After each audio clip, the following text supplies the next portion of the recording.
আমার জীবনের যে ঘর, এই ঘর থেকে 365 দিনের 365টা ঈদ যেন খসে পড়ে গেল। কথা বলে ঠিক কিনা? এটা তো আমার আনন্দের হতে পারে না, এটা তো আমার জন্য অত্যন্ত বেদনার। কথা বলেন ঠিক না বেঠিক? মুসলমান ভাইয়েরা আমার, একটা বছরের শুরু লগ্নে আরেকটা বছরের শেষ প্রান্তে এসে মুমিন মুসলমান কখনো আনন্দ চিত্তে উল্লাস করতে পারে না। তার কারণ মুমিনের ভাববার বিষয়, আল্লাহ প্রেমিক বান্দার চিন্তা করার বিষয়। আল্লাহ রব্বুল আলামিন আমাকে যে হায়াত দিয়েছেন, আমাকে যে বয়স দিয়েছেন, আমার বয়সের দালান থেকে একটা বছর চলে যাচ্ছে।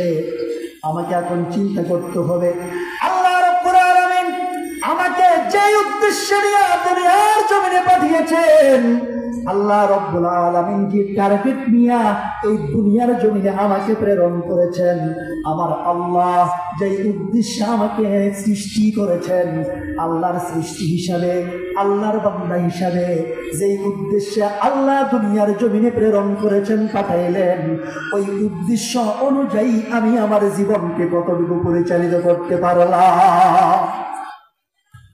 আল্লাহ রাব্বুল আলামিন কেন দুনিয়ার জমিনে পাঠাইলেন, কি জন্য পাঠাইলেন? ও মুমিন মুসলমান ভালো করে শুনেন। দুনিয়াতে শুধু খাওয়া পড়া, আনন্দ উল্লাস করা, কৃষিকাজ করা, খেত খাবার করা, ব্যবসা বাণিজ্য করা, এরপরে আপনার ইনকাম করা, ঘর বাড়ি করা, দালান করা, সন্তানকে বিদেশ পাঠাইয়া বড় বড় চেকের টাকা গ্রহণ করা, এই জন্য তো আল্লাহ রাব্বুল আলামিন দুনিয়াতে পাঠাই নাই। কথা বলেন ঠিক কিনা? কিছু কিছু মানুষের কর্মপন্থা, কিছু কিছু মানুষের কর্মপদ্ধতি দেখলে এমনটা বোঝা যায় যে মনে হয় যেন আল্লাহ তাকে দুনিয়াতে কৃষিকাজ করার জন্যই দুনিয়াতে পাঠাইছে।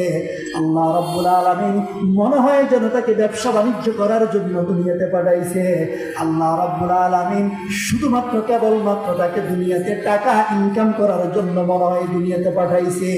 ঘর বাড়ি করা, আলোক উজ্জ্বল সুন্দর সাজ সজ্জাতে ঘর সুন্দর করে বানানো, এই সমস্ত কাজের জন্য মনে হয় আল্লাহ তাকে দুনিয়াতে পাঠাইছে।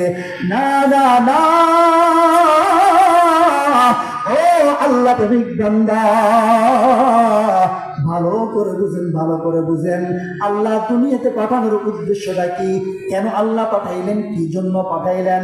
আমার আল্লাহ সূরাতুজ জারিয়াতের 56 নম্বর আয়াতের ভিতরে স্পষ্ট আকারে আপনার আমার টার্গেট ঠিক করার জন্য বলে দিয়েছেন।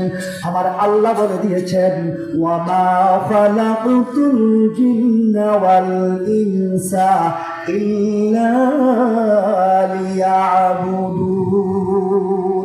রব্বুল আলামিন বলেন, বান্দা দুনিয়াতে তোমাকে পাঠানোর একমাত্র উদ্দেশ্য তুমি আমার ইবাদত করবে, আমার দাসত্ব করবে, আমার গোলামি করবে। একমাত্র মানব জাতি আর জিন জাতিকে রব্বুল আলামিন সৃষ্টি করেছেন একমাত্র রব্বুল আলামিনের গোলামি করার জন্য, আল্লাহ রব্বুল আলামিনের ইবাদত করার জন্য।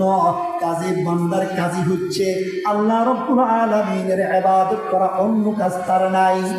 কথা বুঝে আসছে?